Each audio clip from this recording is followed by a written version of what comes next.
Pour ces législatives, Félix Mathieu. Oui, c'est l'une des leçons d'hier soir, ce score décevant de la liste écologiste aux européennes. 5,5% des voix, la liste de Marie Toussaint sauve de justesse sa présence au Parlement européen, mais de justesse à un demi-point près. Seulement 5 élus, 5 eurodéputés, quand jusqu'ici les européennes leur étaient plutôt favorables. Alors forcément, une dissolution de l'Assemblée nationale maintenant, après un tel score aux européennes hier, eh bien on se demande comment le vivent les députés écologistes sortants.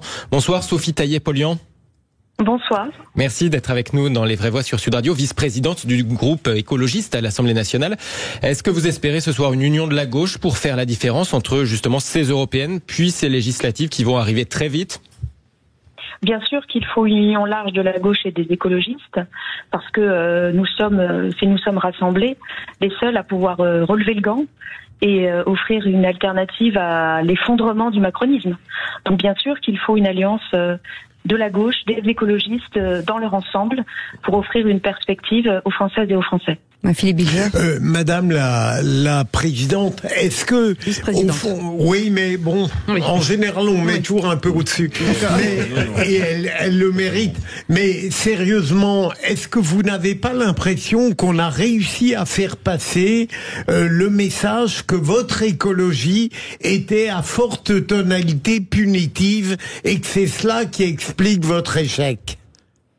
Écoutez, je pense que celles et ceux qui effectivement expliquent ça à longueur de journée, en réalité, sont dans une démagogie assez folle. Parce que vous savez qui est-ce qui se paye les conséquences de la pollution ? Quand on vit au bord du périphérique, quand on vit à la campagne et qu'on se retrouve nez à nez avec les épandages de pesticides, qui est-ce qui en pâtit ? Ce ne sont pas les personnes qui, je crois, sont les amis de Monsieur Macron. Donc je crois que l'écologie, c'est la seule solution aujourd'hui pour faire face et pour protéger notre santé. Donc c'est ce que je crois le plus juste. Nous n'avons pas le choix. Et aussi, vous savez, l'écologie, c'est aussi isoler nos logements pour payer moins de gaz. Moi, ce que j'observe, c'est que les factures vont encore augmenter, et que pour tant et pour Français, c'est compliqué de boucler les fins de mois. Et quand on voit l'augmentation, on se dit que le gouvernement aurait dû mettre le paquet pour isoler tous les logements dans notre pays. François de Rugy. Oui, moi j'ai envie de poser une question simple. Marie Toussaint, elle a reconnu son échec hier soir. C'est assez courageux parce que c'est pas si fréquent dans la vie politique française. Mais est-ce que vous, qui êtes député, par exemple, du groupe écologiste à l'Assemblée nationale, vous comptez tirer des leçons de cet échec ? Ah oui, incontestablement, il y a des leçons à tirer. D'abord au niveau européen, parce que cet échec des écologistes, il n'est pas que français. C'est un tassement du nombre de députés écologistes dans toute l'Europe. Comment faire face au poids des lobbies? Comment faire face aux multinationales qui déploient une énergie extraordinaire et un argent hallucinant pour empêcher les réglementations qui protègent la santé des Européens, des Européennes? Oui, mais est-ce que vous pensez que c'est les lobbies qui sont responsables de votre résultat électoral? Et deuxième échec,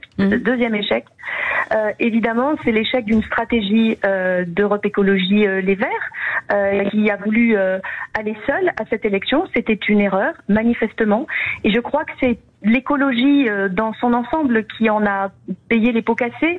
Avec une union forte et cohérente, nous aurions pu porter haut les enjeux de l'écologie dans le débat qui a eu lieu ces dernières semaines. Donc oui, bien entendu, cette stratégie se révèle un échec. Merci beaucoup en tout cas Sophie Taillé-Polian, vice-présidente du groupe écologiste à l'Assemblée nationale.